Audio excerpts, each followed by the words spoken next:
Sí, preparé. Buenas tardes. Buenas tardes a todos. Buenas tardes, profe. Bueno, ¿hay alguno que queda en sala de espera? No, ¿no? Creo que no. Están todos adentro. A ver, sí, está todo adentro. Muy bien. Bueno, chicos, vamos a continuar con el tema de corriente alterna, que habíamos hecho una pequeña introducción a la clase anterior y hoy vamos a darle ya profundamente al tema como para que ya podamos arrancar con el tema de los ejercicios. Nuevamente, me había olvidado de subirles la guía ahora que estoy pensando. A ver, che, rápidamente, déjame. Sabes que yo le subo ya mismo la guía de ejercicios, el PDF respecto a este tema, para que ustedes tengan el material y puedan estudiar algo o repasar algo.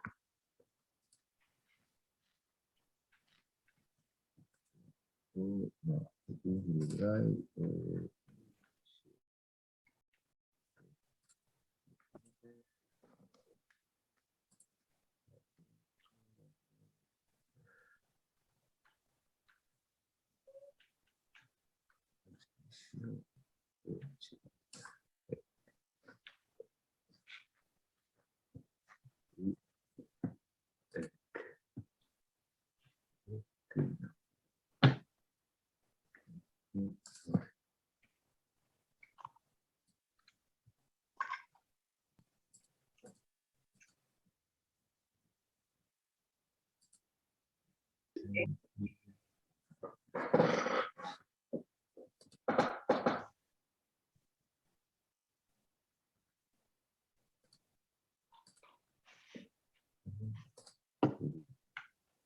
bueno, ahí le subí el último PDF de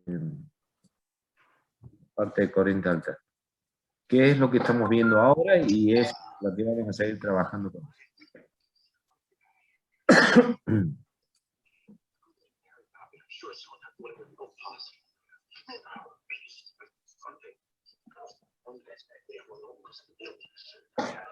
Bueno, vamos a retomar entonces el tema.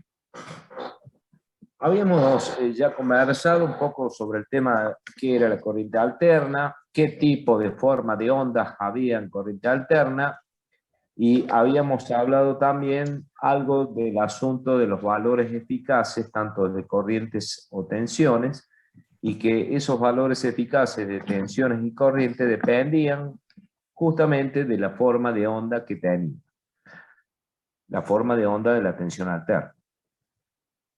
Dijimos también que en nuestro sistema eléctrico, de distribución eléctrica, tenemos nosotros en nuestro país y en la mayoría, y en todos los países del mundo, la forma de onda en que nosotros vamos a trabajar va a ser una forma de onda del tipo sinusoidal.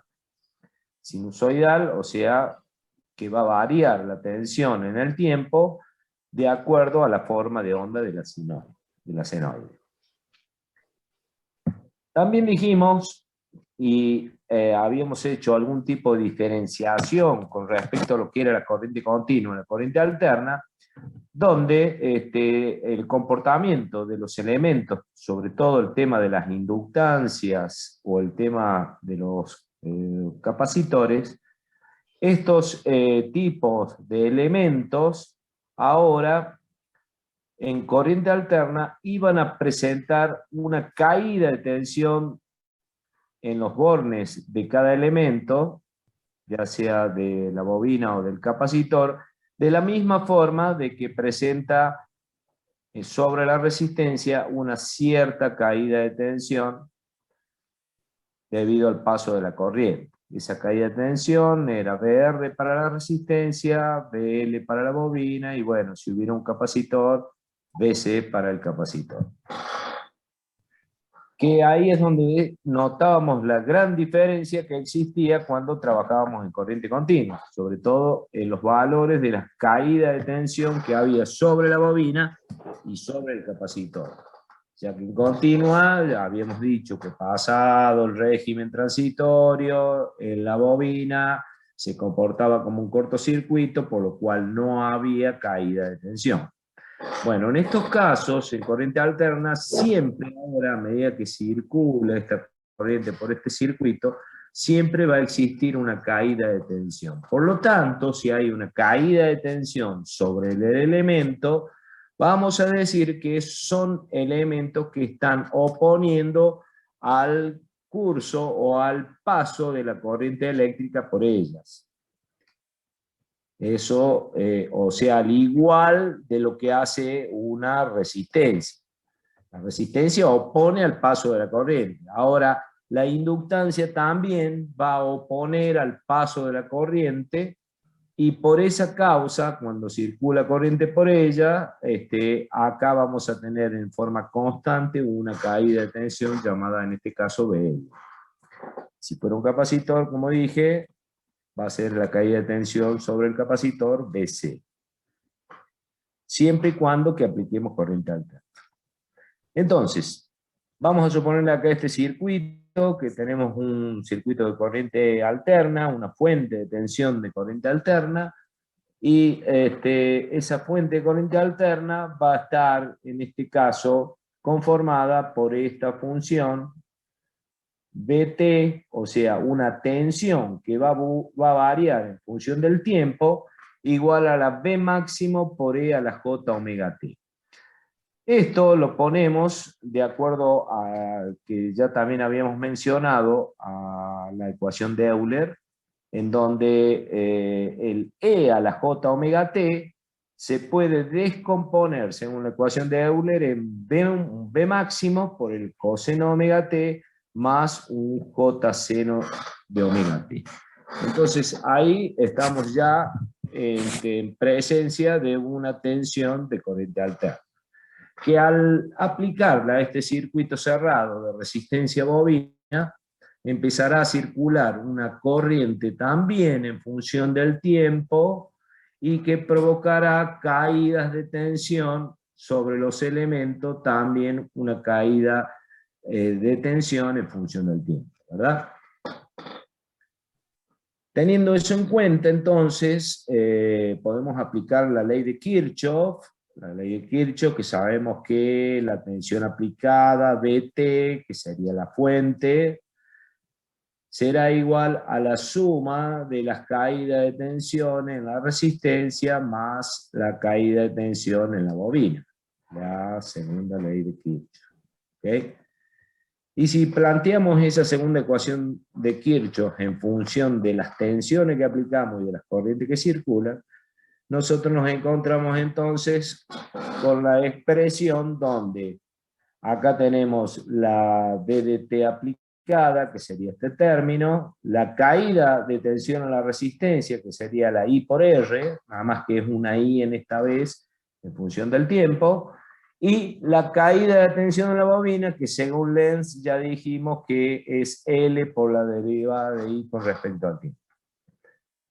Bueno, entonces, habiendo planteado Kirchhoff, nos encontramos con esta ecuación diferencial, acá tenemos una diferencial, en la cual es una ecuación que siempre, según la matemática que ya hemos estudiado, siempre tiene una solución de este tipo. O sea, es la corriente I de t igual a K por E a la J omega t. Esa es la solución de esta ecuación diferencial que tengo acá. Se llama una solución característica. Y donde el valor de K es un valor constante que es el que tenemos que determinar de acuerdo a unos sencillos pasos que vamos a hacer ahora. Como se hacía simplemente cuando uno resolvía la ecuación diferencial de cualquiera de esta forma, ¿no? Una ecuación diferencial de primer orden. Profe. Bueno, sí. Perdón, me sumé unos minutos después de la clase. Quería saber si el PDF que estamos viendo está subido en algún lado para poder seguirlo. Sí, sí, sí, sí, está subido. Recién lo acabo de subir, incluso estaba diciendo. Está Listo, puesto ahí hubo. Muchas gracias. está en el autogesto. Bueno, entonces dijimos que esta es la solución de esta ecuación diferencial. Por lo tanto, apliquemos la solución I de t en cada lugar donde hay I de t en la ecuación diferencial, como se debe hacer en la resolución. Y bueno, acá tenemos la tensión aplicada, acá tenemos la I de t por R aplicada, y acá tenemos la derivada de esta función I de t por L, que da J omega L por E a la J omega T. Una vez que tenemos esta función, esta ecuación, lo único que nos interesa de esa ecuación es encontrar cuál es el valor de K que realmente cumple la solución de esta ecuación. Bueno, el valor de K, lo único que podemos hacer acá es unir términos y despejar K para saber cuánto va. ¿Qué es lo que hacemos acá abajo? La tensión aplicada, bueno, sacamos factor común. Salí, bajale Por eso. la J omega T. Y multiplicado por R por J omega N. O sea, estamos separando términos, estamos limpiando K para poder despejarlo, y acá lo tenemos despejado al valor de K. Una vez que ya tengo este K despejado, lo único que tengo que hacer es agarrar y llevarlo al valor, a este valor de K, a nuestra ecuación, a esta que tenemos acá. Entonces, llevamos el valor de K ahí, mejor dicho, el valor de K aquí a la solución, que esta era la incógnita, lo llevamos acá al valor de K, y sacamos el valor real de la solución de Kirchhoff, que la suma de las caídas de la tensión igual, que la tensión aplicada igual a la suma de las caídas de tensión. Entonces nos encontramos que esta es la verdadera solución a esta ecuación diferencial del principio, ¿no es cierto? ¿Y qué vemos acá? Y acá estamos viendo que dice que la corriente I de t es igual a una Bm por E a la J omega t, o sea, Bm, B máximo por E a la J omega t, que ya dijimos de que esto era una tensión alterna, dividido algo tal como todo este término que tengo acá. R más J omega L. ¿Sí? Y si yo tengo I igual a V, la corriente igual a una tensión dividido algo, nos recuerda a lo que es la ley de Ohms. ¿Recuerdan la ley de Ohms, no es cierto? Corriente igual a tensión, resistencia. Pero en este caso, a todo este término, en vez de ser la resistencia, ahora es el término que nosotros le vamos a llamar impedancia, que sería el equivalente a lo que era en corriente continua solamente la resistencia. Entonces, nos encontramos de que el conjunto en el circuito de estos dos elementos que tenemos acá, estos dos elementos, resistencia bobina, que son los que están provocando caída de tensión, se va a quedar conformado por un elemento, esta va a ser la tensión alterna, directamente por un elemento que ahora lo vamos a denominar impedancia. Y esa impedancia internamente es la composición de una resistencia en serie con una bobina. Es como si hubiera una R y una bobinita acá adentro. ¿Ok? Pero ahora le vamos a llamar impedancia. Por lo tanto, esa impedancia Z, que es la que tenemos acá como I de t dividido Z, va a quedarnos de esta manera. como ven acá. O sea, lo puedo escribir acá. La I de T, entonces me quedará una tensión alterna dividido una Z. Pero esta Z, que es R más J omega L, estamos viendo ya de entrada de que es un número complejo. Porque donde ese número complejo tiene la parte real, la resistencia, y la parte imaginaria, el valor omega L, que es lo que nosotros vamos a llamar reactancia inductiva. Entonces, esta parte de la Z que queda acá imaginaria, que ahora esa reactancia inductiva, le vamos a llamar X sub L. Eso es reactancia inductiva. Y esa impedancia y el conjunto de la suma con la parte real, que es la resistencia, es la impedancia. ¿Estamos? Entonces, toda impedancia siempre va a ser un número complejo, donde estamos viendo de que la parte imaginaria, que es la reactancia, es un valor positivo del lado imaginario. Por lo tanto, cuando dibujemos en el plano complejo, que ya habíamos comentado algo cuando hablábamos de los imaginarios, vamos a representar en la abscisa todos los valores reales, o sea, todos los valores de resistencias, que sería este punto, y sobre el eje positivo vamos a representar todos los valores de reactancia inductiva que serán puramente imaginarios, o sea, cualquier punto sobre este eje. Entonces, en esta ordenada vamos a colocar del lado positivo la reactancia inductiva. ¿Sí? Por lo tanto, una impedancia cualquiera compuesta por una R y una reactancia será cualquier punto del plano en el primer cuadrante donde yo voy a tener la parte real, el valor de R, y sobre la parte imaginaria el valor de J omega L. ¿Estamos?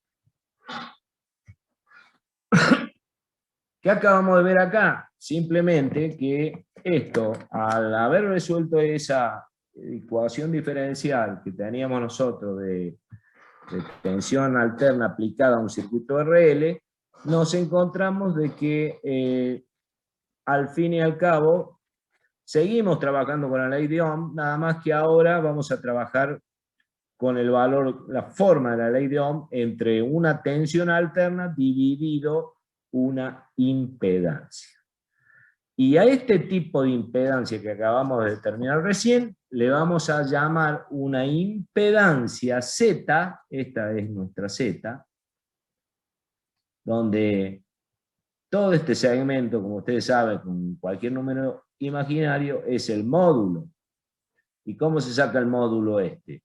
Y bueno, haciendo el módulo de Z como el valor de la raíz cuadrada de R al cuadrado más X sub L al cuadrado. ¿Estamos? La impedancia de origen inductiva vamos a hablar. De origen inductiva porque estamos hablando de una bóveda. ¿Estamos ahí? ¿Alguna duda? Ahora, Profe, entonces la reactancia sería la resistencia esa que ofrece las bobinas. exactamente. Ese es el elemento que ofrece resistencia al paso de la corriente y en este caso es la bobina. Porque también, ahora ya lo vemos enseguida, aparte de llamarse, esta se llama reactancia inductiva. Vamos a encontrar que cuando hagamos el análisis de un circuito RC, vamos a encontrar también que existe una reactancia, pero ya va a ser de origen capacitivo. ¿Ok? Y algo más. ¿En qué unidad se mide? En ohm. Ah, también en ohm, bien. Sí. Bueno.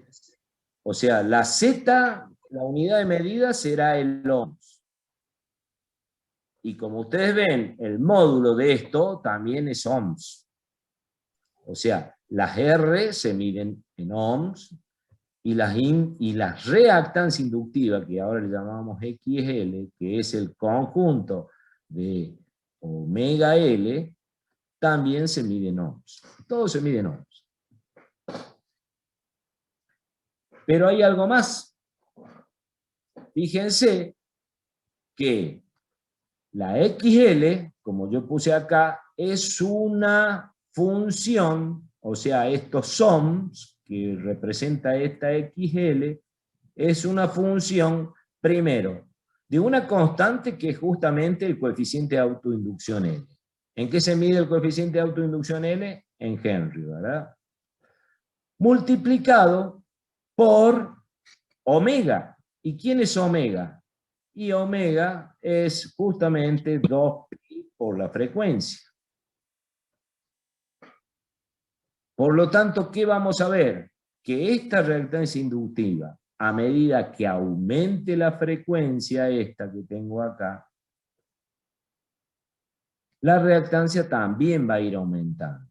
¿Y cómo va a aumentar? De una forma lineal. Por eso es que voy a dibujar acá el omega en abscisa y los XL en ohmio en ordenada. Y vemos cómo es una recta que es proporcional al aumento de la frecuencia. ¿Sí? A tal punto que ustedes dirán, ¿y acá, cuando vale 0, en qué caso estamos? Y estamos justamente en el caso que la frecuencia es igual a 0. ¿Y en qué caso estamos en frecuencia igual a 0? Donde no haya frecuencia. ¿Qué caso podría ser? Corriente continua. En una batería, la frecuencia es 0. Recuerden la batería, la frecuencia es 0. ¿Por qué? Porque la tensión es directamente constante. No varía en función del tiempo. Entonces tiene frecuencia 0. ¿Y qué dijimos cuando estábamos analizando en corriente continua cómo se comportaba la bobina? Después de pasado el régimen transitorio, obviamente. ¿Qué habíamos dicho? Habíamos dicho de que el circuito sobre el borne de la bobina, la tensión, la caída de tensión que había sobre la bobina era igual a 0. Y bueno, acá lo estamos mostrando, también por este lado. Cuando este omega valga 0, la XL vale 0. Y que estaríamos justamente en presencia de corriente continua.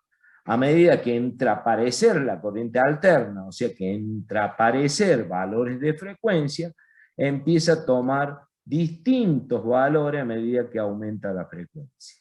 Y por lo tanto estamos viendo que si la frecuencia fuera muy grande o infinitamente grande, el valor de la reactancia inductiva sería también infinito. O sea, o sería un valor muy grande. ¿Sí? Entendemos entonces ese concepto y relacionamos con lo que habíamos visto con corriente continua, ¿verdad? Bueno. ¿Alguna pregunta?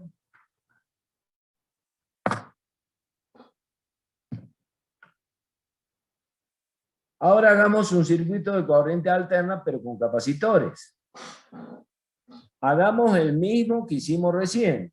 Digamos, aplicamos una tensión alterna y apliquemos Kirchhoff. Dijimos que va a haber caída de tensiones ahora en el circuito. Vamos a tener una BR acá, entre los puntos de la resistencia, una BC acá, entre los puntos del capacitor. Por lo tanto, si aplicas Kirchhoff, que la tensión aplicada en alterna es igual a la suma de las caídas de tensión en cada elemento, es lo que planteamos acá abajo. Entonces, R por I es BR, y 1 sobre C integral de I diferencial de T es la caída en un capacitor, ya eso lo saben. Por lo tanto, otra vez nos encontramos en una ecuación íntegro diferencial, porque está esta integral, y que también tiene una solución característica, que es esta. También es un K por E a la J omega T. Reemplazamos la solución en la ecuación diferencial, nos queda directamente todo este término que está acá, o sea, ¿qué es lo que salió de la integral? Esta desaparece porque es integrar esta I por K a la E a la J omega T, como indica acá Kirchhoff.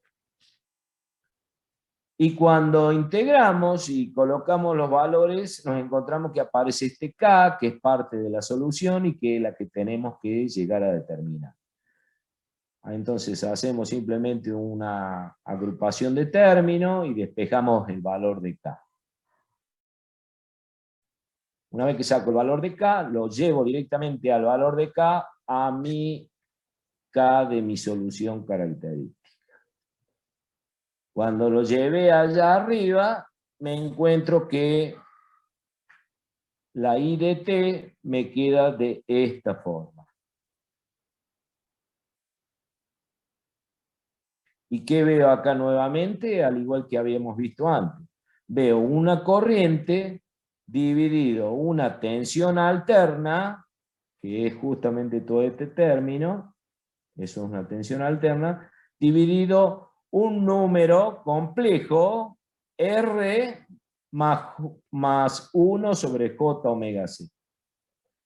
Y este término que está acá, haciendo la analogía, como dijimos arriba, con la ley de Ohms, este término es un elemento que ahora, en vez de llamarse resistencia con la corriente continua, ahora le llamamos impedancia. Pero es una impedancia que tiene una parte real y una parte imaginaria. Pero la parte imaginaria, si ustedes se dan cuenta acá, es negativa.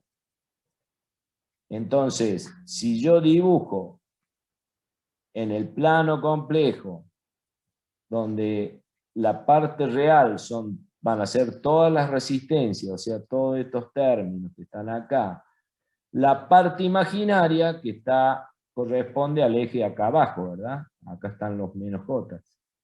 Y para acá arriba están los más J.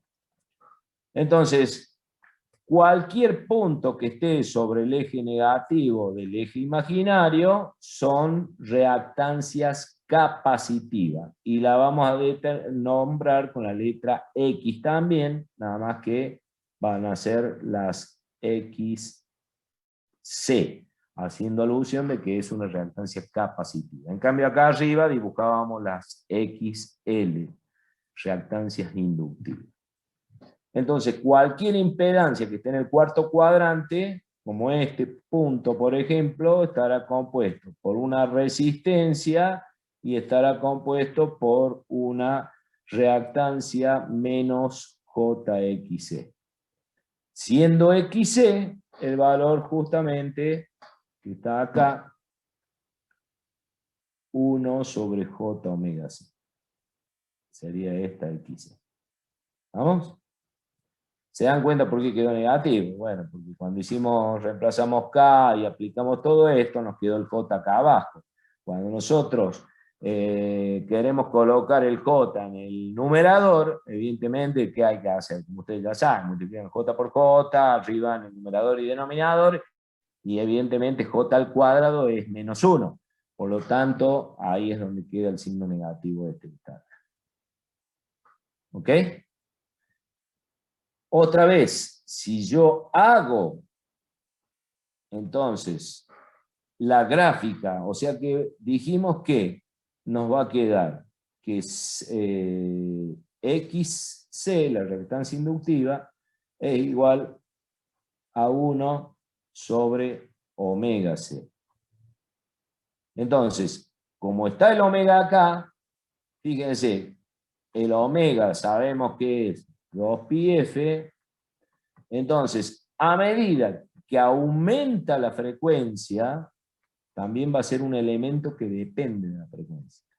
Si entra a aumentar la frecuencia, yo pongo en abscisa la frecuencia, esto es igual a 2πf, recuerden.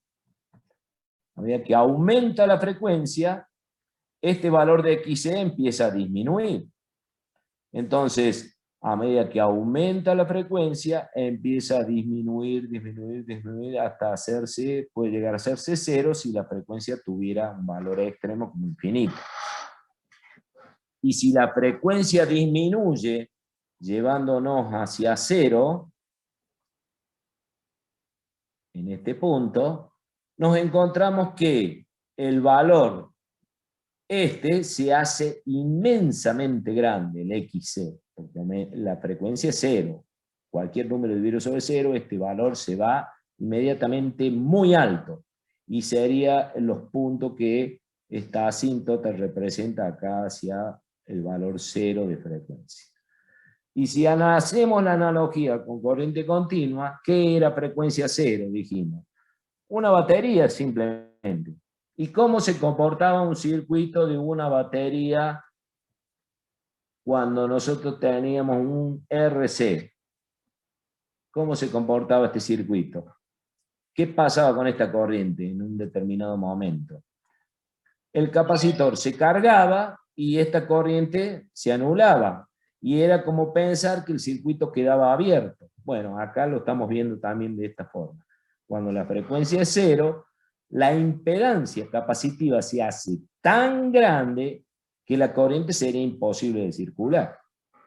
Entonces, en la fuente de corriente alterna quedaría con una resistencia y la reactancia capacitiva menos JXC de un valor pero tan grande, que por acá no podría circular corriente. La I sería igual a 0.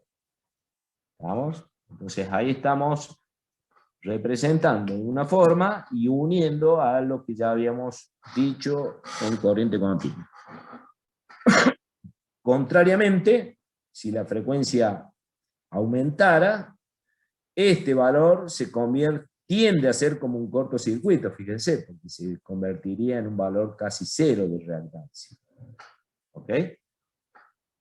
Bueno, siempre hay que ver o analizar en cuestión de extremos para darse cuenta uno que está haciendo algo, como para saber cuáles son las tendencias. Es el concepto de estudiar límites, ¿no? Un poquito por ahí. Bueno, ¿alguna pregunta entonces al respecto de esto? Sí, profe. O sea, cuando omega es muy alta, parece que el capacitor hace cortocircuito y es como un cable. Y cuando omega es muy bajo, no circula la corriente. ¿Así sería? Exactamente, como en el caso de corriente continua. ¿Sí? Y al decir que no circula corriente es como decir que estamos en un circuito abierto, ¿verdad? Si no hay corriente es porque el circuito está abierto. Bueno, esa es la idea.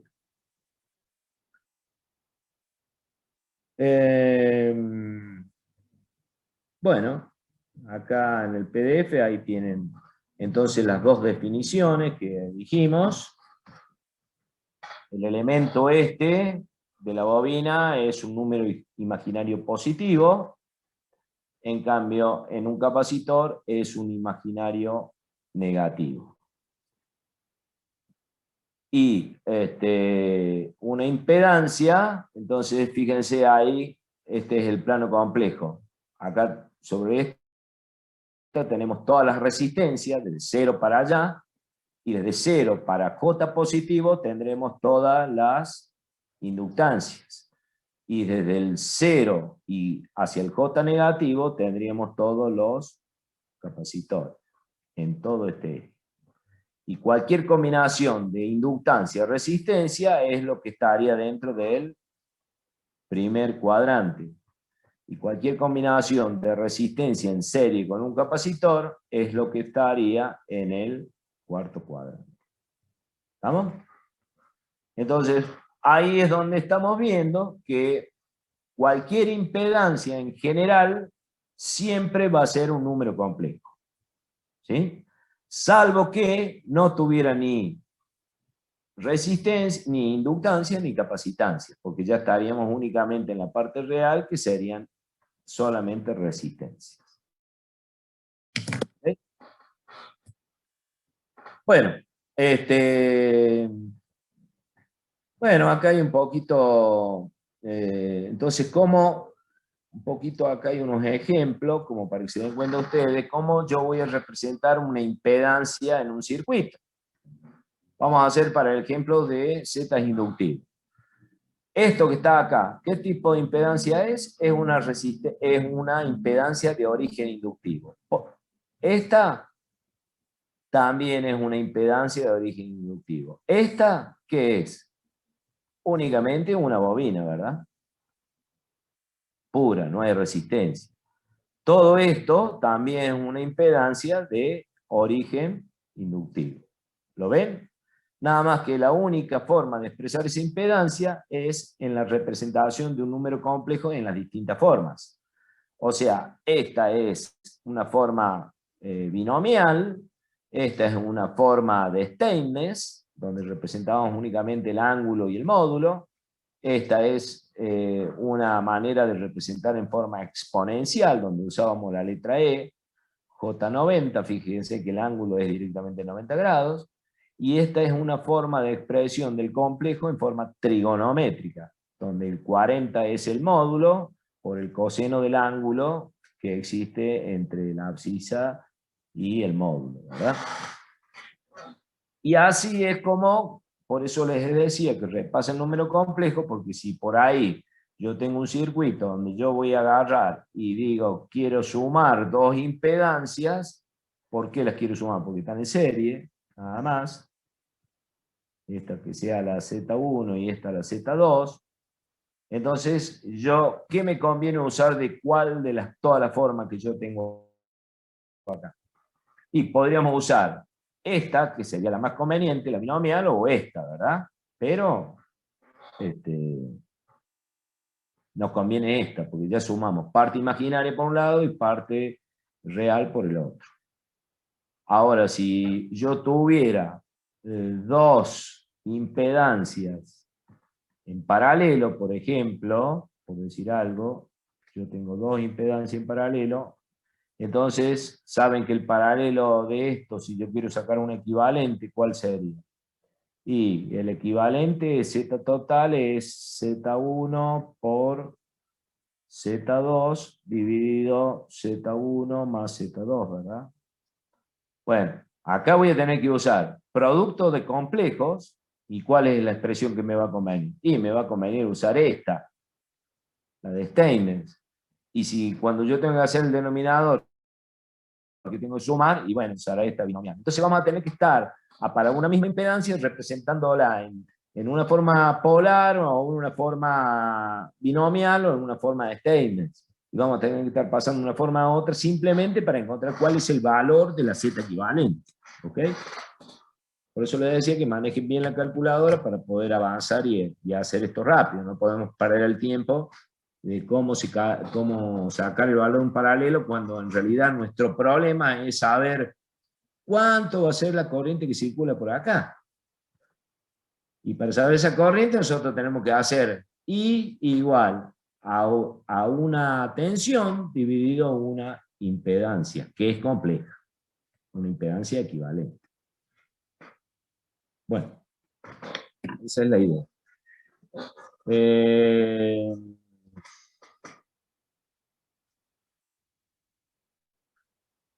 Ahora vamos a ver un comportamiento de la corriente cuando hay distintos tipos y clases de impedancia. O sea, la corriente va a tener una característica de acuerdo al tipo de impedancia por la cual esté circulando esa corriente. La corriente se va a comportar de una forma si es una corriente inductiva, o de otra si es una impedancia de origen capacitivo. Y para ello, lo primero que tenemos que pensar, acá está representado en este grafiquito que tienen ustedes ahí, voy a poner más grande, donde yo tengo simplemente tres opciones acá. Si yo tengo una fuente de corriente alterna sobre una resistencia, acá tengo una fuente de corriente alterna, una inductancia, y acá una fuente con una reactancia capacitiva de corriente alterna sobre un capacitor. Y acá está dibujado una tensión alterna, o sea, esta tensión que depende de B sub omega t, digamos, que es una tensión alterna, está representada con esa sinusoide que tienen acá. Esa sería la B, que está representado por esta función de corriente alterna. B máximo por el seno de omega t. Si yo analizo la corriente esta y en función del tiempo también, la voy a representar con otra sinusoide, ya que la tensión es sinusoidal, la corriente también debe ser sinusoidal. Entonces, voy a representar una I que tiene esta forma. ¿Y qué vemos acá? Que cuando se trata de una resistencia, la corriente, como está dibujada acá, se dice que está en fase con respecto a la tensión. ¿Qué significa que esté en fase? Y significa que para tiempos iguales, los ángulos que poseen las corrientes para cualquier tiempo corresponden con los mismos ángulos de la tensión. O sea, cuando esté en el valor 0, esta corriente también toma el valor 0. Cuando esté en 90 grados, por ejemplo, acá, también la tensión está a 90 grados. Y así sucesivamente. O sea que se dice que las corrientes y tensiones están en fase. Ahora, cuando se trata de una bobina, estamos hablando de bobinas puras, ¿no? Bobinas puras significa de que esto no tiene resistencia. Recuerden que eso no existe en la práctica, pero vamos a pensar que fuera una bobina pura. Bueno, acá sucede algo extraño. Cuando la tensión va creciendo, de 0 a 90, vemos que la corriente tiene otro comportamiento. Cuando la tensión es 0, la corriente está pasando por el valor máximo. Y cuando la tensión es máxima, la corriente está pasando en el gráfico por un valor 0. Y así sucesivamente. Por lo tanto, se está viendo que en el desarrollo completo hay un desfasaje entre tensión y corriente justamente de pi sobre 2, o sea, 90 grados. ¿Sí? Y de esa manera, pero es un desfasaje en ángulo retrasado con respecto a la corriente. Entonces acá la I, voy a escribir la I en la bobina, retrasa 90 grados con respecto a la tensión, con respecto a B. Si se trata de un capacitor, acá vemos totalmente al revés. Cuando la tensión sea 0, la corriente está pasando por un máximo. Cuando la tensión toma un máximo, la corriente está pasando por 0. Y así sucesivamente. Entonces, acá decimos de que la corriente adelanta 90 grados con respecto a B. Y acá, I en fase con B. Entonces, ese es el comportamiento que tiene en corriente alterna estos elementos de origen inductivo y de origen capacitivo. ¿Entienden eso?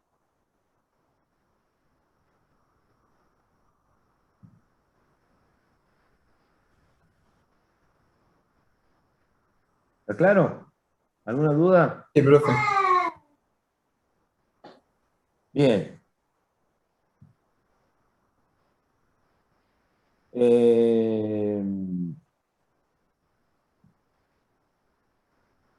Entonces, a ver, un poquito más.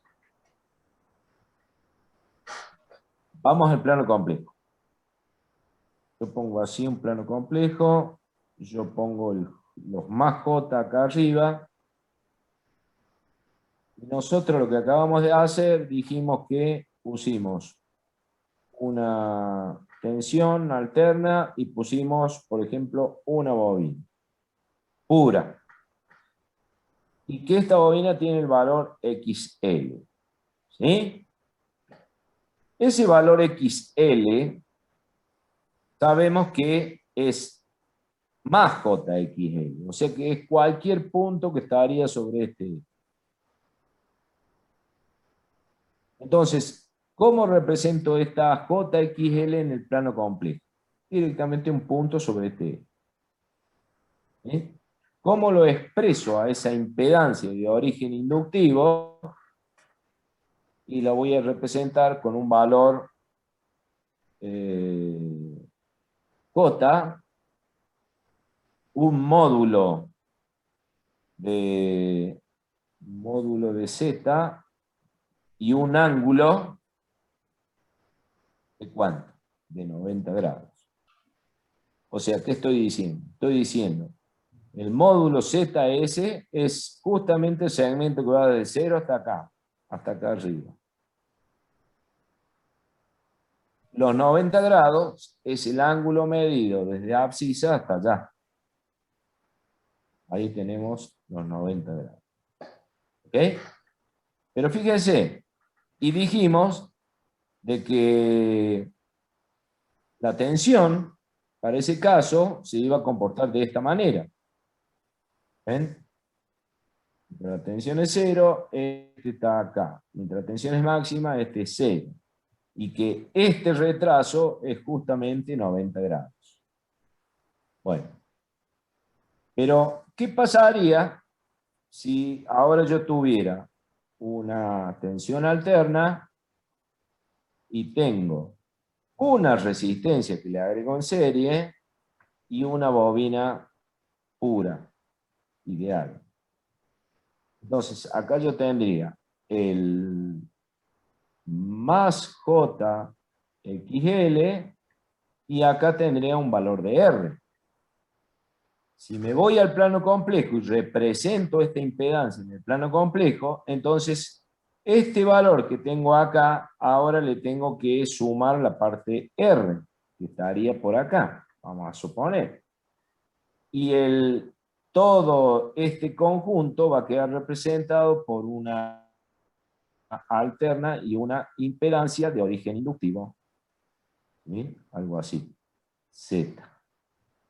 Entonces, y esa Z estará como una R en serie con una bobina. Y ahora, miren lo que va a pasar. Entonces quiere decir que mi impedancia va a estar acá. Esta va a ser mi impedancia. Z1. Esta voy a llamarle Z1. ¿Y cómo voy a representar esta impedancia? Y esa impedancia ahora la tengo que representar por un valor Z igual a un R más un JXL. Y si lo expreso a esto en forma en una forma exponencial o binomial o Steinmetz, esto me va a quedar como un Z módulo y un ángulo θ, donde θ va a ser menor ahora que 90. ¿Y por qué? Si esta es mi Z1 ahora mi módulo de Z es esta. Ese es el módulo de Z. Y el ángulo que va a tener eso entre abscisa y este segmento va a ser el valor de θ. Y obviamente que al haber agregado una resistencia, me bajo de 90 a un valor menor que 90 llamado θ. Entonces, ahora, ¿qué va a pasar? La corriente, como cuando yo decía acá, que atrasaba 90 grados, porque era bobina pura, ahora va a atrasar menos que 90 grados. ¿Sí? Es como que la corriente va a tener otro valor Va a ir algo así, supónganse que yo lo dibujo acá.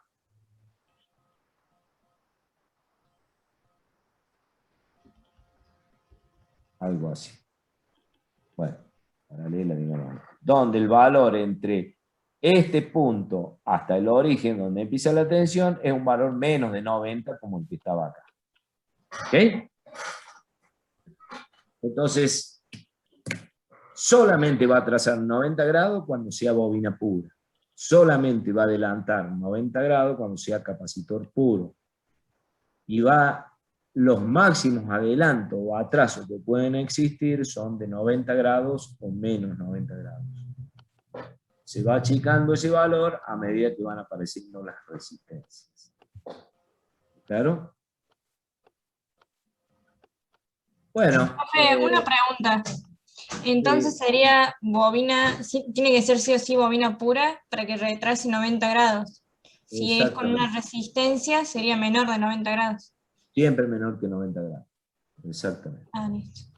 Y lo mismo para el capacitor. Va a adelantar 90 grados si solamente es capacitor puro. Pero si yo agrego una resistencia en el camino, ya ese adelanto de 90 grados va a ir disminuyendo. O sea, va a ser menos 80, menos 50, menos 60. ¿Y si fueran dos capacitores? Y si fueran dos capacitores, la pregunta sería en pensar una fuente de corriente alterna, que pongo un capacitor. ¿Dos capacitores cómo los querés colocar? ¿En serio o en paralelo? Paralelo. Bueno, en paralelo, como sea. Pero en serio, paralelo sería lo mismo. Porque siempre ese circuito de paralelos de capacitores va a equivaler a una fuente de corriente alterna con un capacitor solamente, que sea el equivalente de dos capacitores en paralelo. ¿Está? Al fin y al cabo esto quedaría como si fuera un capacitivo puro. Menos JXC. ¿Te das cuenta? Sí, profe, gracias. Si tuviera en serie, lo mismo. Nada más que hay que resolver el serie o paralelo de acuerdo a cómo estén conectados de los capacitores. Bueno. Entonces, eso es muy importante de entender los atrasos y los adelantos de las corrientes de acuerdo a la característica que tengan la impedancia. Si son puras, ya vimos que son más 90 o menos 90, y si ya no son puras, o sea que ya hay una resistencia por medio, los valores de adelanto o atraso también son más chicos, pero los máximos siempre son 90 o menos 90. ¿Estamos?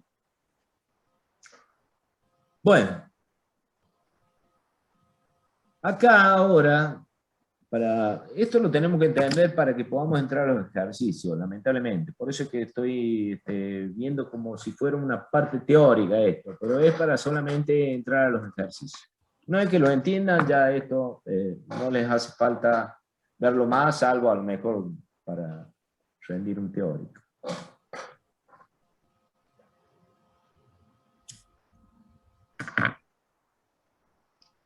Nosotros habíamos arrancado diciendo que teníamos una fuente de corriente alterna y teníamos un circuito, ¿verdad? Pongamos acá una impedancia y ya entendimos lo que es la impedancia. Pero acá esto era una fuente de corriente alterna con una determinada forma de onda, que en nuestro caso de forma de onda era sinusoidal, nada más, y que habíamos representado esa fuente de corriente alterna con esto, según la ecuación de Euler, ¿verdad?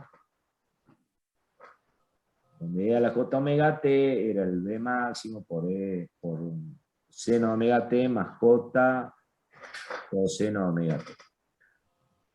Bueno, ahora nos centremos en que esto es una tensión alterna. O sea, justamente la voy a poner acá arriba, B de t igual a B máximo por E a la J omega t. Y vamos a considerar que omega t es constante.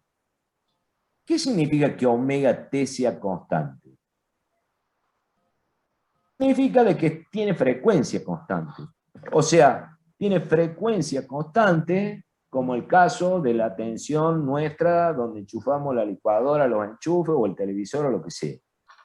Y esa frecuencia, recuerden, la voy a ir repitiendo porque no puede ser que lleguemos después a los exámenes finales y no sepamos cuánto es la frecuencia de línea de nuestra distribución eléctrica. Es de 50 Hz. 50 Hz. Y sabemos que omega es igual a 2πf, ¿verdad? Así que la única forma que omega deje de ser constante es que la frecuencia no sea constante. Bueno, pensemos que entonces que omega es constante. Si yo me centro en esta función que yo acabo de poner acá, y omega es constante, omega vamos a pensar que vamos a entrar a variar el tiempo. Si omega es constante, vamos a variar el tiempo.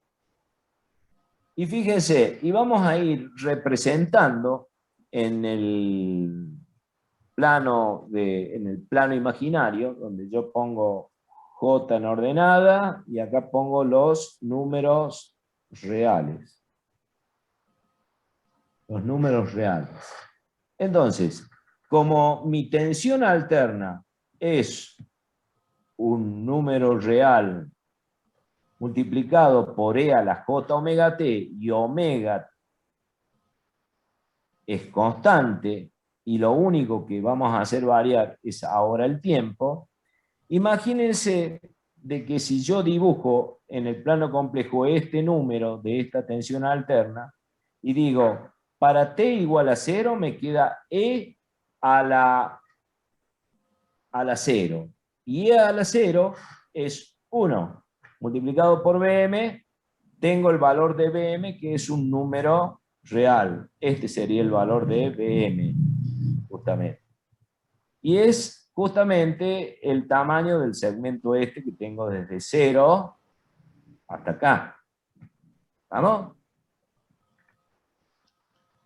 Esto, que es un número complejo, según Euler, fíjese que lo podemos escribir también de esta forma. Bm por E a la J0 por Bm por coseno del ángulo 0 más J seno del ángulo 0. Esto es Euler.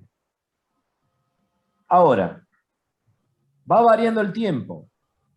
O sea, estamos pensando en una sinusoide, ¿verdad? Piensen en una sinusoide donde esto es tiempo y justamente este valor es el Bm. Y arrancamos desde acá, desde 0. Ahora empezamos a variar el tiempo. A medida que vamos variando el tiempo, supongamos que le demos un tiempo igual a pi sobre 4 omega. Por decir un tiempo. Si yo reemplazo el t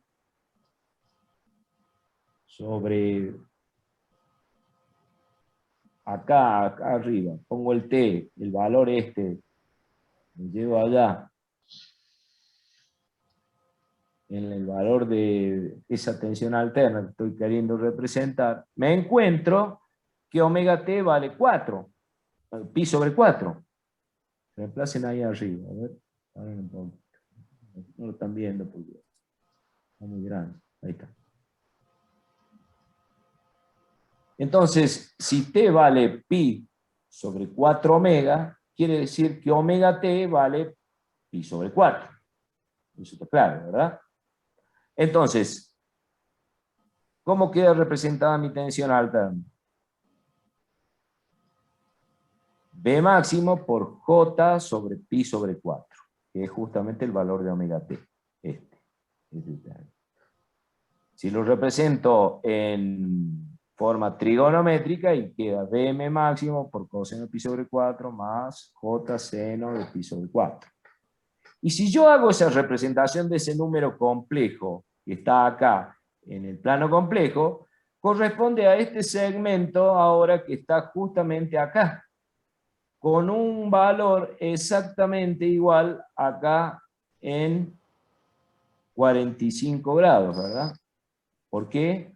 Porque 45 grados es justamente pi sobre 4.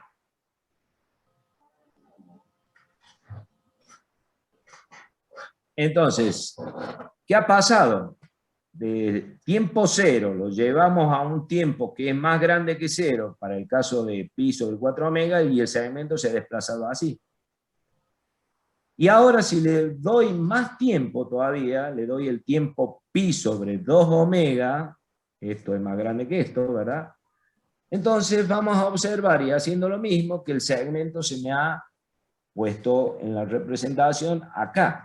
Entonces, ¿qué detectamos? Detectamos que esa tensión alterna, a medida que la fui representando gráficamente y fui variando el tiempo desde un valor 0 a un valor más grande, empezamos a ver que el segmento es como que si estuviera girando a medida que avanza el tiempo. Entonces,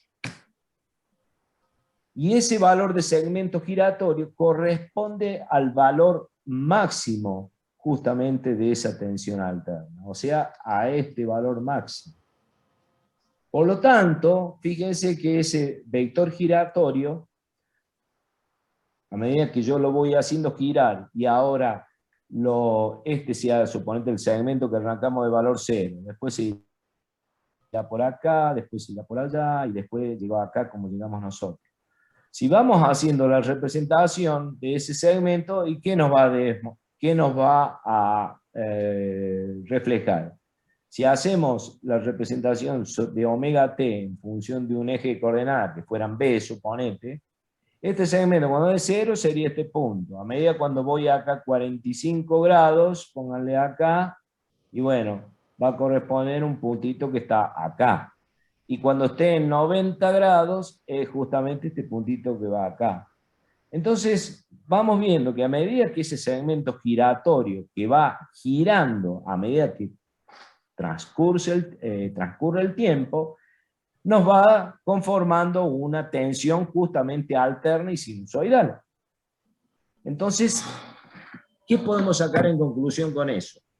Que la forma de la representación gráfica, esta que nosotros comenzamos diciendo un BT de B máximo por E a la J omega T, o sea, esta que está acá, esto es realmente una tensión alterna. Y que esa tensión alterna la podemos representar a través de un fasor o vector giratorio, que sería justamente todo esto que estamos viendo acá.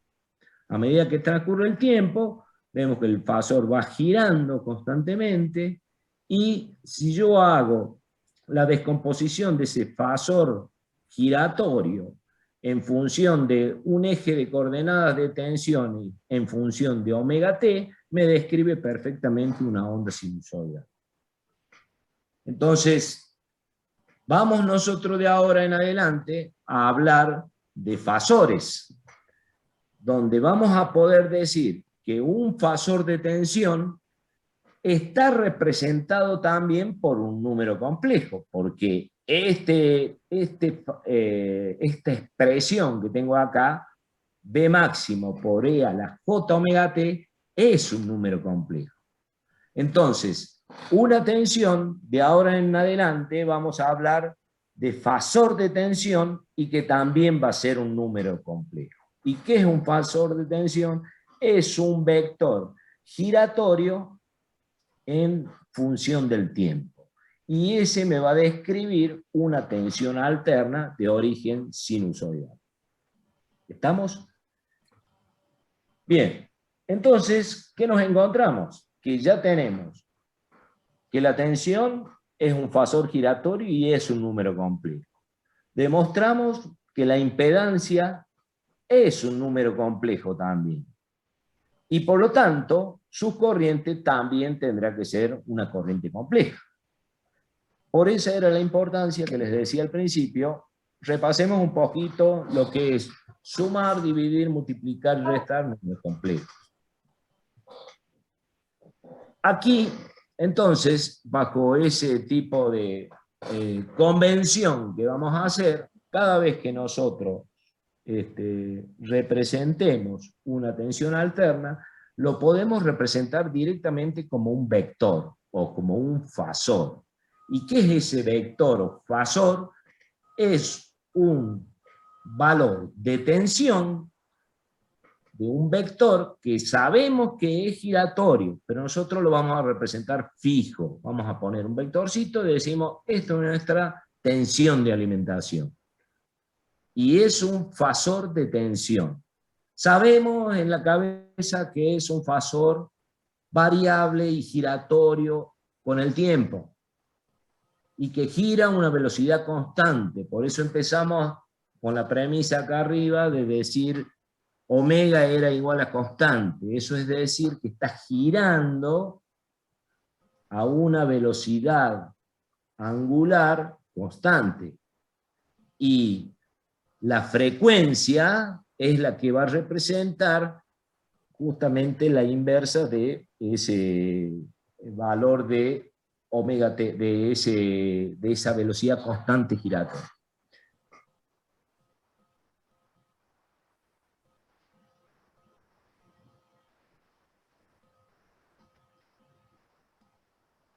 Por ejemplo, acá nosotros vamos a tener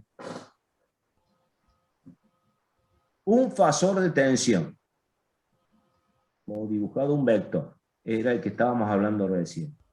Tenemos el valor máximo multiplicado por E a la J algo. En este caso está multiplicado por omega t más un ángulo alfa, un ángulo cualquiera. Entonces, por eso ese fasor, el alfa, sería justamente este valor, alfa. Si yo lo dibujara, si fuera omega t directamente, B máximo por E a la J omega t, sin el alfa, sería este fasor que estaría justamente acá, ¿verdad? Sería este. ¿Muy bien? Entonces esos son valores iniciales de tensiones con un valor alfa. ¿Qué significa ese valor alfa? Bueno, pongamos una sinusoide que esté dibujada así. Entonces, justamente este valor que está acá es el valor alfa. ¿Qué me está diciendo? Que para t igual a 0, ya la tensión tiene un valor. Para t igual a 0, esto se va, tiene solamente el valor del seno de alfa. ¿Okay? Bueno. Pero la cuestión acá es que tenemos ese omega t.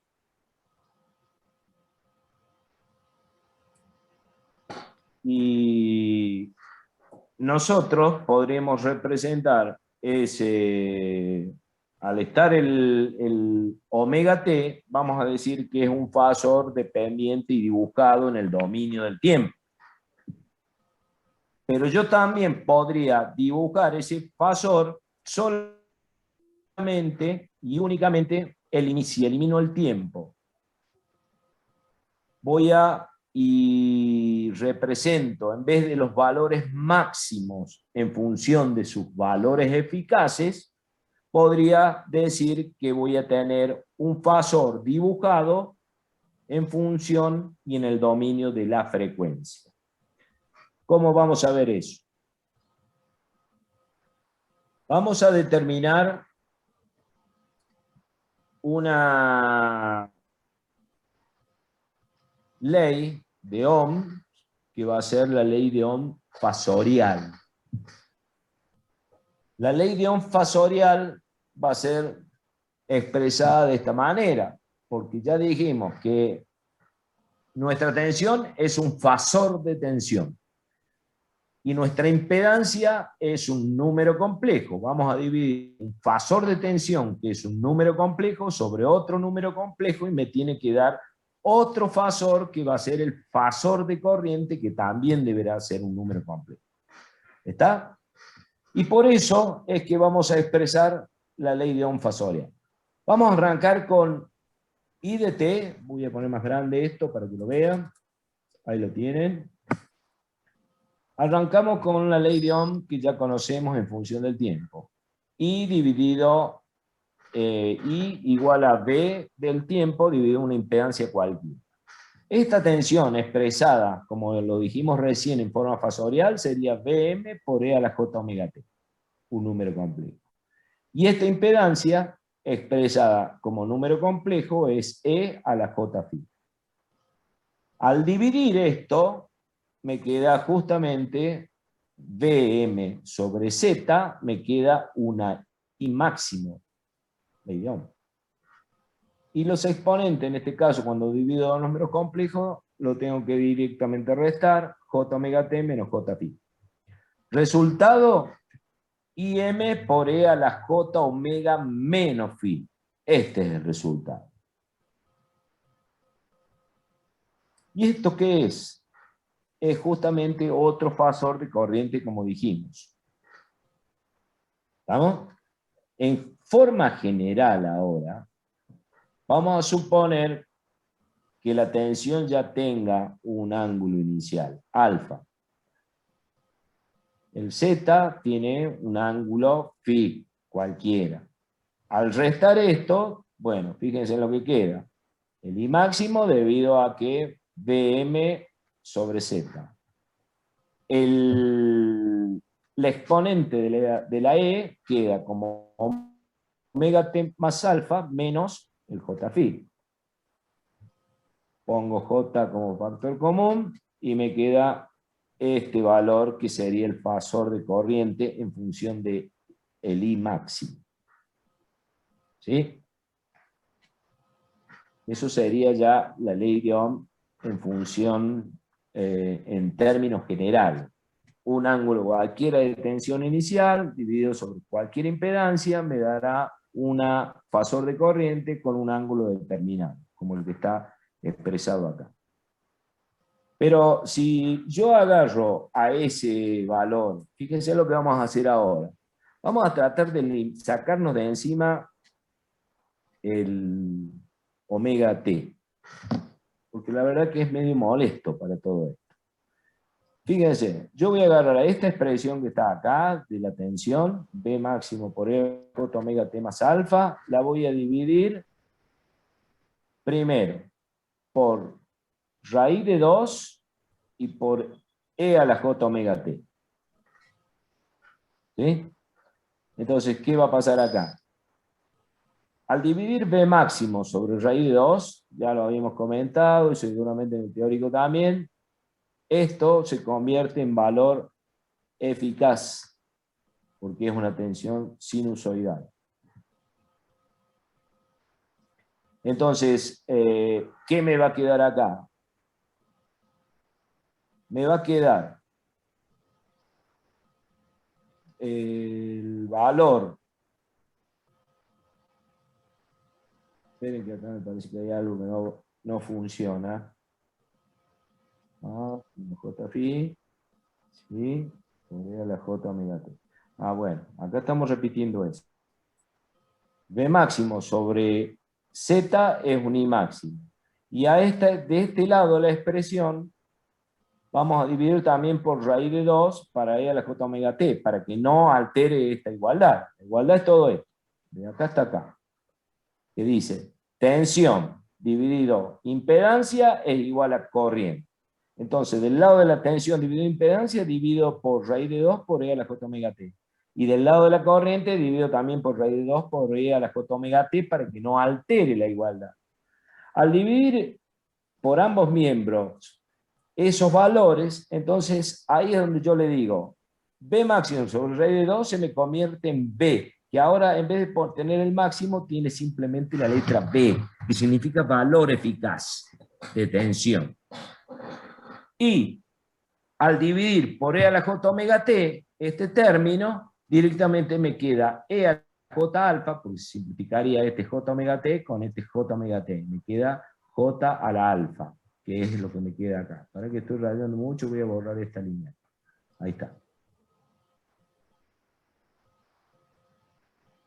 Se me rompe el virómetro. ver, ahí está. Entonces dijimos, se simplifican los omega t de acá, esto queda como valor eficaz, esto es valor eficaz,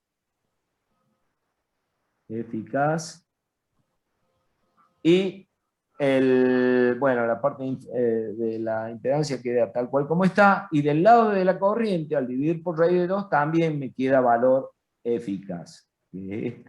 Fíjense que ahora le ponemos la I nada más. Ahí está. Y me queda el omega t que se simplifica acá y se simplifica acá.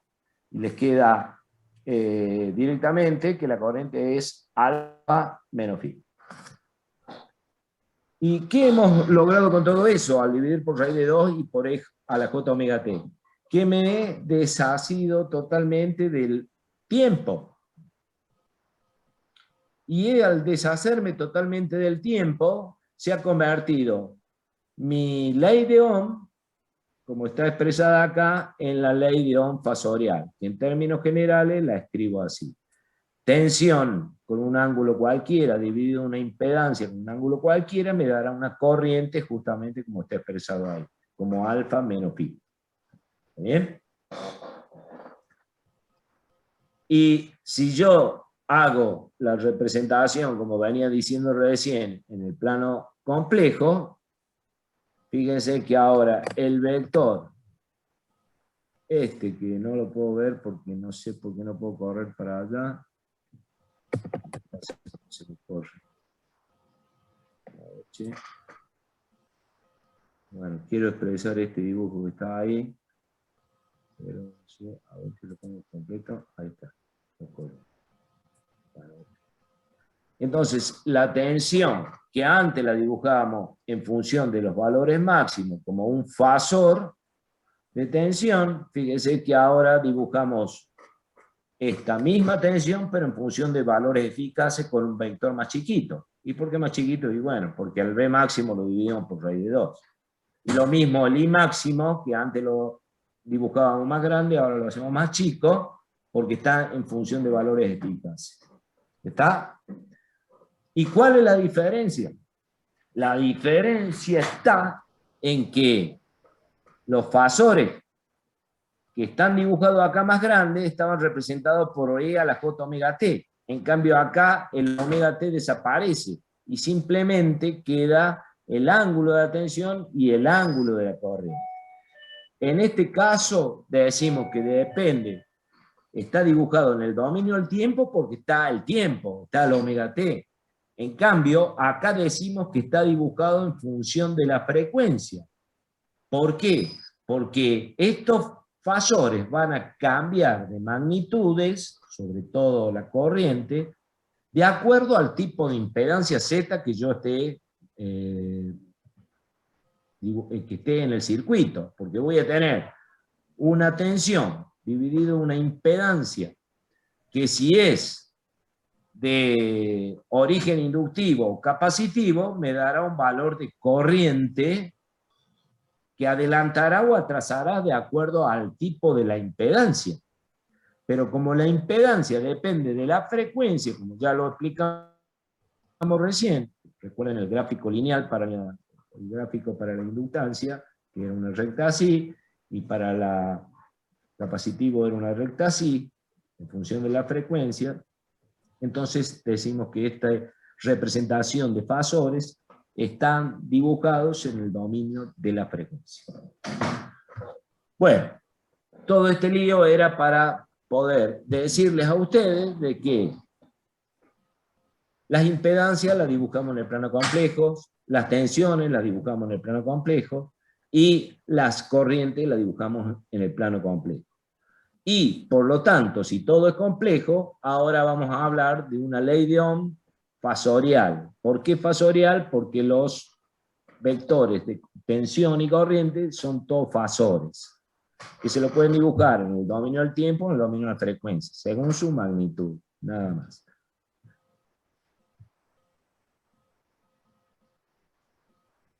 Bueno, vamos a, si no hay ninguna duda, vamos ahora a los bifes de los ejercicios, que seguramente que es lo que les interesa a ustedes hacer. Díganme, ¿alguna duda?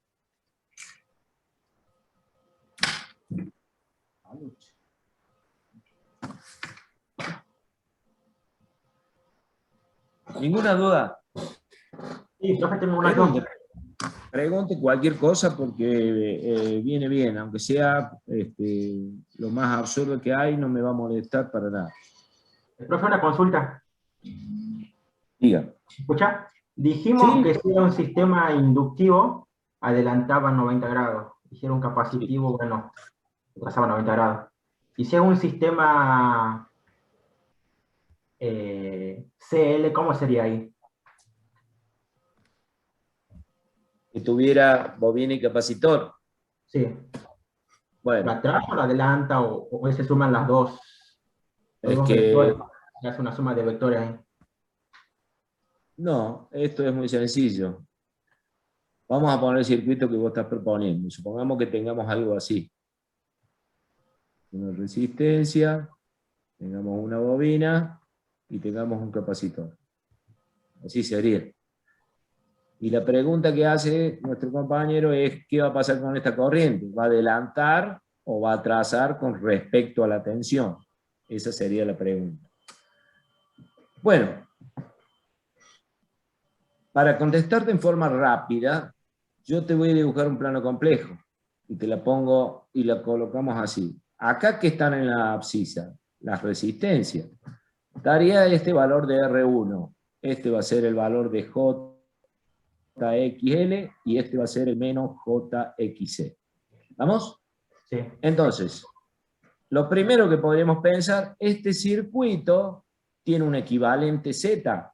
Entonces dibujo mi impedancia, mi fuente, con una equivalente Z que va a representar las tres elementos que tenemos acá en el circuito. ¿Y cómo voy a sacar esa Z? Tengo que hacer un equivalente. Entonces, dibujemos en el plano. Esta será R1, esta resistencia que puse acá. Acá estará el valor de JXL. JXL. Sobre el lado positivo del eje imaginario. Y acá estará el valor negativo de una J de XC. Claro, voy a poner de este lado, XC. Entonces, acá yo tengo un valor. Por empezar, las impedancias, ¿cómo están? En serie. ¿Cómo se resuelve una serie de elementos? Con la suma. La suma, sí. Entonces, voy a tener que sumar JXL menos JXC. Como están en la misma ordenada y las dos son puramente imaginarios, simplemente es sumar y restar. Y me dará un resultado. Si es más grande la XC, me dará un valor justamente por acá. Más o menos. Entonces, este va a ser el resultado de la J, de la suma de XL más XC. Y mi impedancia va a quedar así. Este va a ser mi impedancia. Y este va a ser mi ángulo de la impedancia. Esta va a ser mi Z1. Y como esta Z1 está en el cuarto cuadrante del plano complejo, quiere decir de que es una impedancia de origen capacitivo. Y si es una impedancia de origen capacitivo, entonces la corriente, ¿qué tendrá que hacer? ¿Atrasar o adelantar? Atrás. No, adelanta. Atrasa cuando es de origen inductivo. Ah, sí, sí, sí, de verdad, sí, sí. Adelanta. Bueno, ¿y cuánto va a adelantar? Y va a adelantar justamente el ángulo este. El ángulo es del vector. Ah, bien. Exactamente. Bien, profe, muchas gracias.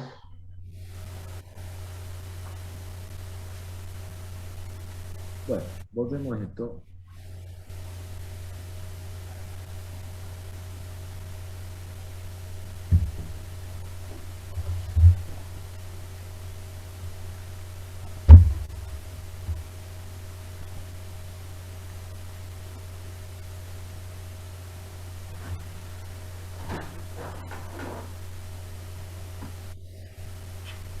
Bueno, vamos a poner un ejemplo entonces para cerrar todo este tema.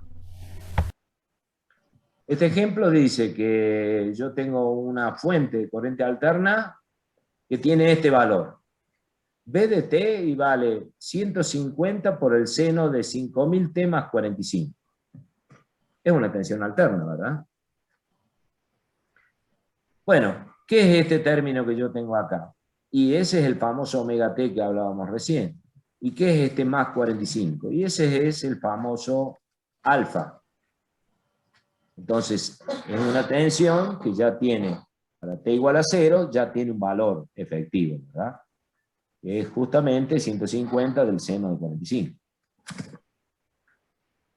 Dice que por este circuito circula esta corriente.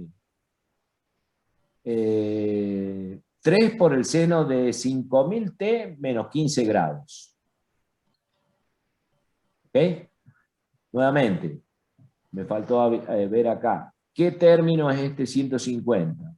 Ese término es el B máximo. ¿Qué término es el 3 este que está acá? Y ese término es el I máximo. ¿Eh? Bueno, ¿qué dato más dice este problema? A ver, déjame leerlo porque ni lo leí. Dice, sea el siguiente circuito donde queremos averiguar cuánto vale la impedancia Z. Hay que ver cuánto vale esta Z. ¿Sí? También dibujaremos los diagramas de impedancia, los fasores de corriente y los fasores de tensión. Y la suma de las caídas vectoriales en cada elemento.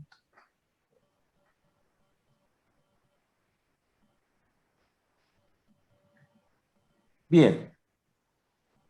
Si este término que tenemos acá de la tensión aplicada vale 5000 T, y eso es omega T, de acá podemos saber a qué frecuencia está funcionando este circuito. Entonces, omega valdrá 5000, y de acá podemos despejar, dividiendo por 2pi, el valor de la frecuencia. Y nos da un valor este que está acá, en Hz, 796. ¿Estamos? Después, entonces, la tensión nuestra, la B máxima dijimos que era 150. Bueno, acá la ponemos, 150. La I máxima, 3, que la vimos de acá. Y el alfa 45, que es el valor de la tensión que tiene para T igual a 0. Lo primero que vamos a hacer entonces es representar esta tensión que está expresada, que es un número, que es una tensión, dijimos, va a ser un fasor de tensión en función de la fórmula de Euler, nos quedará que es igual a B máximo por el J seno de omega T más alfa. O sea, es igual que escribirlo como E a la J omega T más alfa. Por B máximo, ¿no? Acá falta el B máximo. Entonces vamos a escribir 150 por E a la J 5000 T, que es justamente omega, más 45. Y si esto lo quiero expresar en la fórmula, en la forma de Steinmetz, bueno, tengo que hacer el 150, acá abajo está. El 150 lo divido por raíz de 2 para sacar el valor eficaz y me da justamente 106. Y el ángulo, simplemente queda el ángulo 45. Todo este término, bueno, resulta de lo que vimos acá arriba, cuando dividíamos por raíz de 2, por E a la J omega T, y se iban todos los E que había, y directamente nos quedaba el ángulo en adelanto. El ángulo que tenía de inicio la tensión, que en este caso son los 45 que están expresados acá en la función. Entonces esta es mi tensión eficaz, D.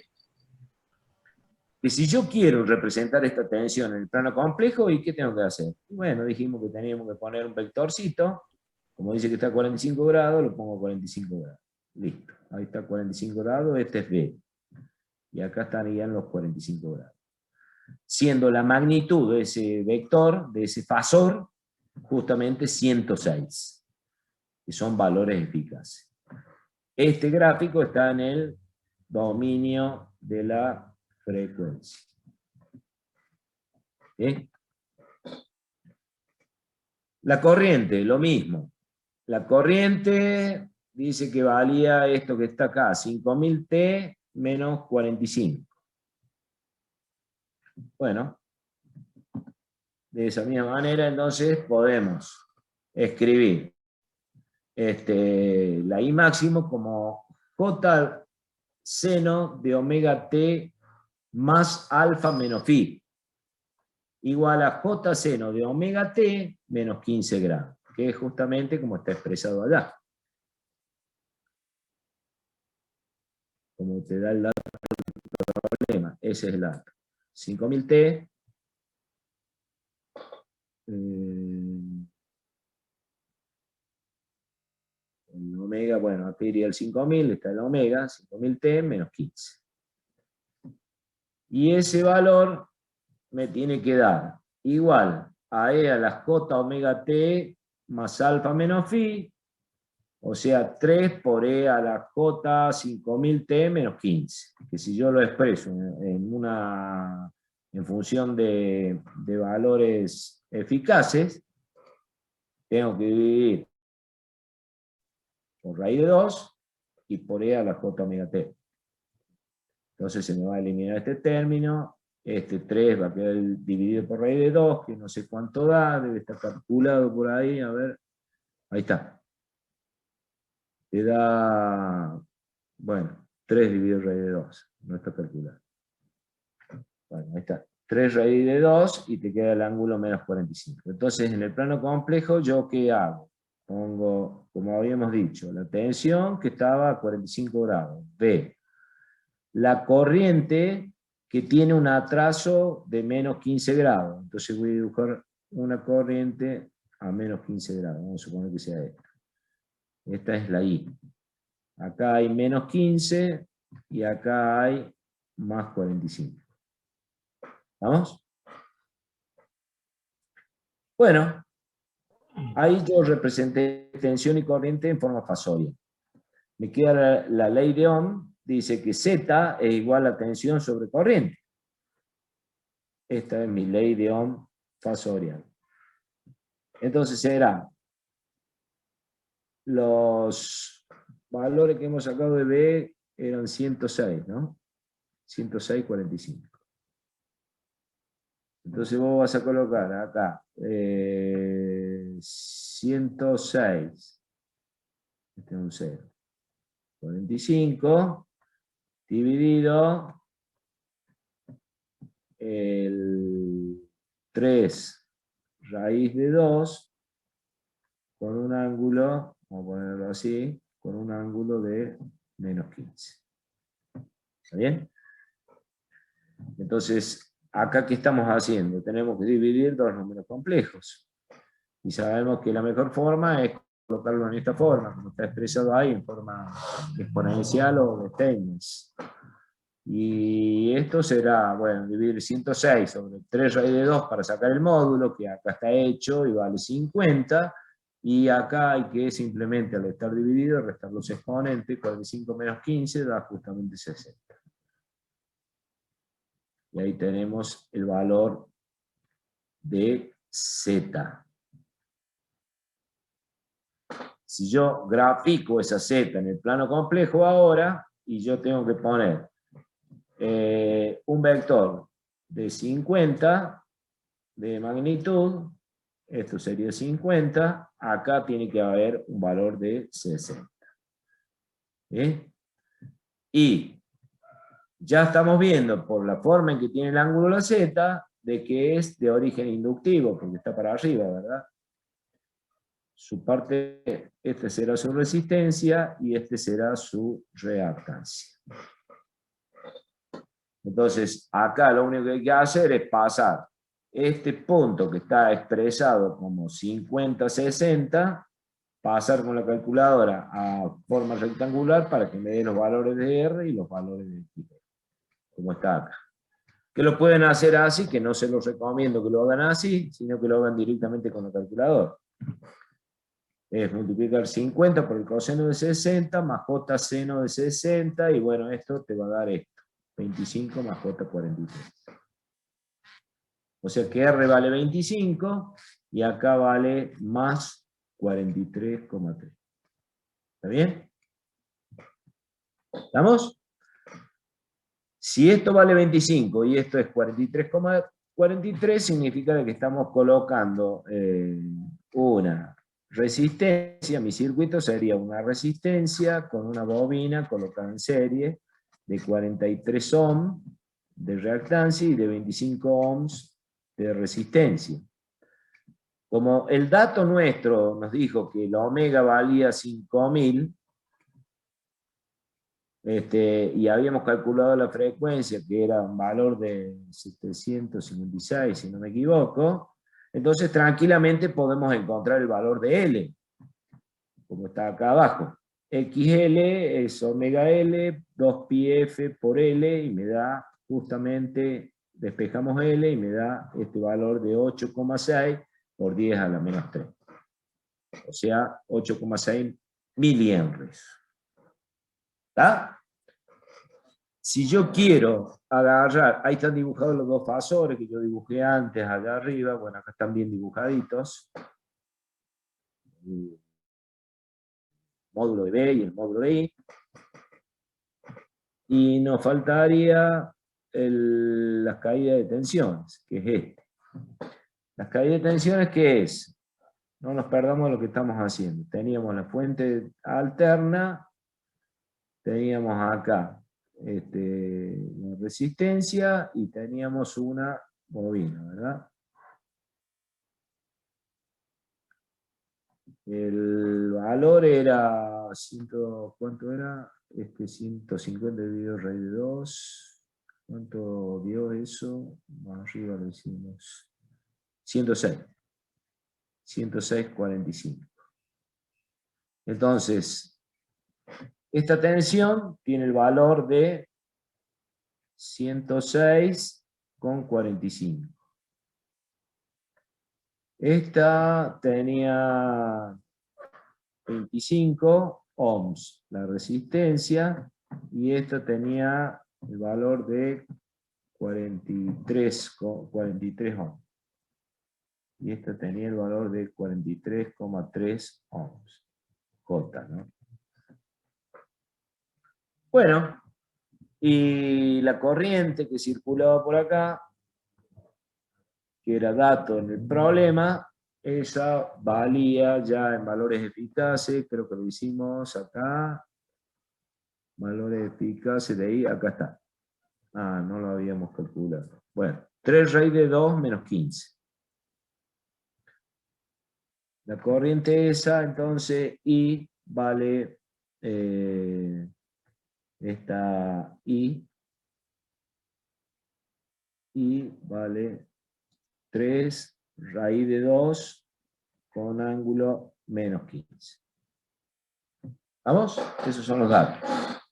Entonces, sabemos que por Kirchhoff es que la tensión aplicada B que tenemos acá tiene que ser igual a la suma de las caídas de BR más la suma de caídas BL. Entonces, ¿qué es lo que tenemos que hacer? Multiplicar I por R y la I por XL. ¿Sí? Eso es lo que hacemos acá. Ahí está.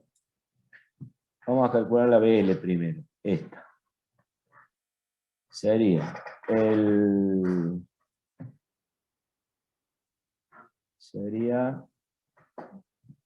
acá ya está calculada. No, bueno, la expreso acá abajo. O sea que esto sería igual a poner el I por R más I por XL. Por lo general. ¿Está bien? Entonces, el I valía, vamos a sacar esta. El I valía, ¿cuánto valía el ahí? dijimos. Y por XL sería así. Sería 3 sobre raíz de 2 con un ángulo de menos 15 por XL, que dijimos que valía 43,3 por 43,3 con un ángulo de 90, porque es una bobina pura. Bueno, multiplicando esto, y como está multiplicado hay que sumar los ángulos, y me da justamente el valor este que está acá. 91,8 con un ángulo de 75, positivo. ¿Sí? Ese ángulo de BL, si yo lo descompongo, como esto es un número complejo, me queda como parte real 23,76 y J 88,67. ¿Vamos? La BR ahora, o sea, este término, vamos a calcular, también es I por R. Entonces, es 3 sobre 2 con ángulo menos 15 por 25. Multiplicamos y esto te da 53,0 con el ángulo, bueno, este tiene un 0, recuerden, suman 0 menos 15 y te tiene menos 15. Y te da esto, 53,0 con ángulo menos 15. Lo pasamos a una forma, en forma binomial, para que determine parte real e imaginaria, y nos da a 51,19 y J31. Bueno, ahora hay que directamente aplicar la ley de Kirchhoff, sumamos BL más BR. Para sumar eso, sumamos la parte real, o sea, sumaríamos este término de la BL con este término de la BR. Y este término imaginario con este término imaginario. Esas dos me da, esta me da esto y esta me da esto. Y este es el total, que son, ¿cuánto debería dar el total? Y justamente la extensión aplicada a los 106,45, ¿no? Que era lo que arrancamos el problema. ¿No está el problema? Esto. Eso, que tienen acá 150 cuando dividimos por raíz de 2 y nos dio 106,45. Bueno, acá comprobamos que la caída de tensión es exactamente a la tensión aplicada. Y si quieren verificar con los valores máximos, multipliquen 106 por raíz de 2, es 150, que es el dato del problema. ¿Y cómo se grafica esto? Eso es muy interesante. Bueno, la gráfica está ahí. Esta es la BR, fíjense. Esta es la BR. Primero, podríamos dibujar la corriente. Esta sería la corriente. La corriente valía 3 sobre raíz de 2, que daba, no sé qué valor da, pero con un ángulo menos 15, que sería este. Sería un valorcito, el vectorcito por acá, más o menos. Porque es 3 dividido 1,41, tiene que ser mucho más chico. Menos de la mitad de 3. Al multiplicarlo por R, por 25, se me viene acá. Este vector segundo. Que tiene como parte real esta parte. Y como parte imaginaria tiene esta parte. Acá. Que son justamente los valores de 51,19, que es el punto este, y el J menos J13,71, que es el punto este. ¿Bien? Y para la BL, lo mismo. La BL la puedo dibujar, como lo calculamos acá, 91,8 con ángulo de 75. Dibujamos a partir de este, porque van a estar en serie, un vector que tenga de magnitud 91,78 con ángulo de 75 grados. 75 grados con respecto a este, con respecto a la abscisa. ¿Vamos? Que si descomponemos este vector, lo lleváramos al origen y hacemos una descomposición en parte real e imaginaria, me voy a encontrar con justamente los valores que yo saqué acá. 23,76 de real y J88,67 de imaginario. ¿Ok? Bueno, una vez que tengo los dos vectores BR y BL, los sumo, que los puedo sumar o algebraicamente con partes reales e imaginarias a cada uno, o hacer una suma del tipo gráfico, como la que está puesta acá, sumo esto en consecutiva con esto, y me tiene que dar como total la tensión B aplicada de la fuente. Y listo. Y ahí están todos los gráficos ya completamente desarrollados. Bueno, ¿alguna duda?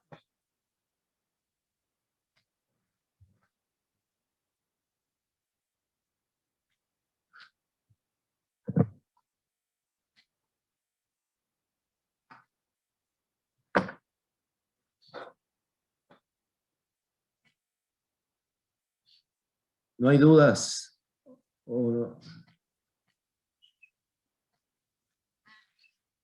ver qué dice el chat. No, profe. No, bro. Bueno,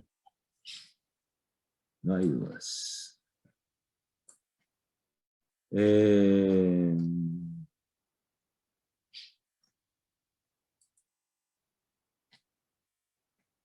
Bueno, perfecto. Bueno, en términos generales, ahora cuando ya hablemos de impedancias, ahí hicimos un ejercicio bastante completito, como para que nos demos cuenta cómo son la forma de trabajar. Las impedancias se pueden presentar tanto en serie, como se pueden presentar en paralelo. Y la resolución en serie se hace directamente como la suma de las impedancias en forma directa, y la impedancia en paralelo se hace como si saca un paralelo de una resistencia, ¿no?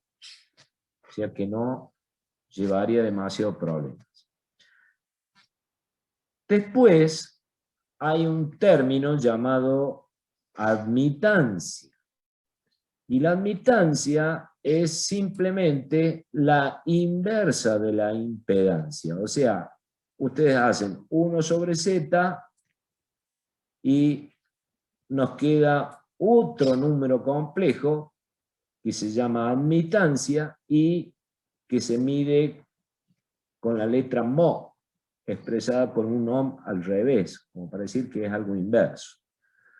Y si yo descompongo la parte imaginaria y la parte real de la admitancia, una vez que ya hice la inversa, me van a quedar términos llamados como parte real, lo voy a escribir acá, esto está más abajo, pero se los digo acá. Tengo la I, la descompongo en parte real e imaginaria, y me queda una G, y te queda más o menos, voy a poner, una JB. ¿Estamos? Entonces, a este término que está acá, la parte real, se llama conductancia. Conductancia. Y al término de la parte imaginaria se llama susceptancia. ¿Sí?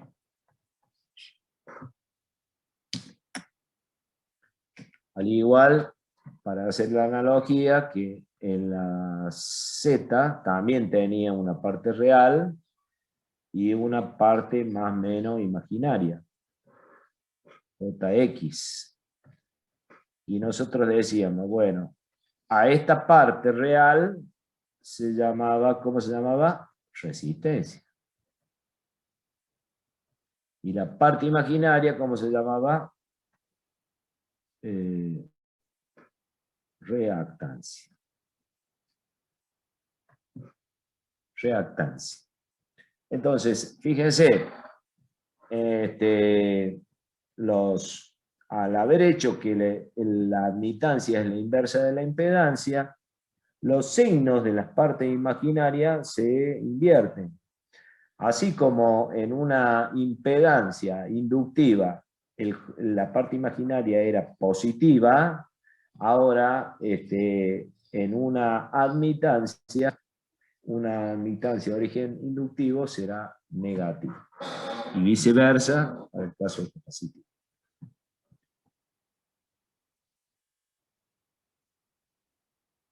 Ahí está, ¿no? Si B es inductivo y más si es capacitivo.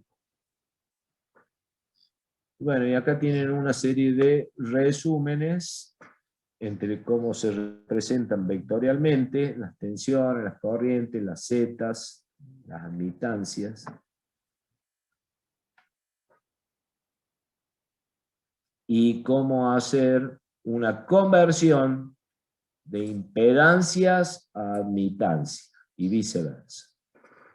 Entonces, es fácil esto es una parte muy elemental, pero la tienen que saber hacerla.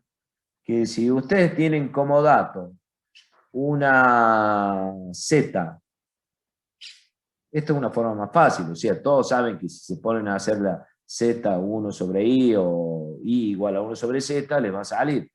Pero si ustedes tienen una impedancia Z que diga, bueno, 5 más J3, por decir algo, como ejemplo, y a esta quieren saber cuál es la I correspondiente, entonces voy a pasar de I, de Z hacia I, ¿no es cierto? Entonces, ¿cómo hago? Sabemos que la I está compuesta por una G más menos JB. ¿Y qué van a hacer? Busca la G acá.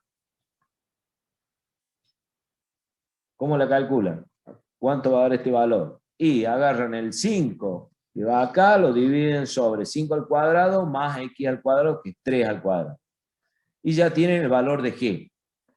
Y el valor de B será menos X, o sea, menos 3 dividido R cuadrado, 5 al cuadrado más 3 al cuadrado. Y ya tienen el valor de B. Entonces, de esa manera, con esta formulita, estas dos han pasado de impedancia a admitancia. Encontrando su parte real e imaginable. Y si lo quieren hacer al revés, tienen que aplicar esta formulita que está acá. ¿Cómo se llegan a esta fórmula? Bueno, es muy sencillo, ahí está explicado, después lo ven tranquilo ustedes para no hacerme hablar tanto lo que está escrito, pero es una explicación muy sencilla. Bueno, acá hay otro ejercicio. ¿Qué hora es, che? ¿Son las 6 de la tarde? 4, sí. Bueno, yo creo que hasta acá vamos a llegar. Yo les voy a subir una línea de ejercicios ahora. En base a todo lo que vimos, ya podemos empezar a practicar y a tratar de resolver ejercicios con toda la fluidez, y si no hay fluidez, hay que practicar hasta que haya fluidez, porque de esto se van a empezar a tratar de ahora en más todos los temas. ¿Alguien quiere preguntar algo antes que nos vayamos? Profe, ¿este archivo ya lo subió la V? Sí, ya está subido. Ahora les voy a subir corto y les subo la guía de ejercicio, para que vayan practicando y así seguimos la clase que viene ya sobre la práctica. ¿Estamos? Dale, gracias. Hasta luego. Bueno, un saludo para todos. Nos vemos la próxima. Hasta luego. Chao, profe.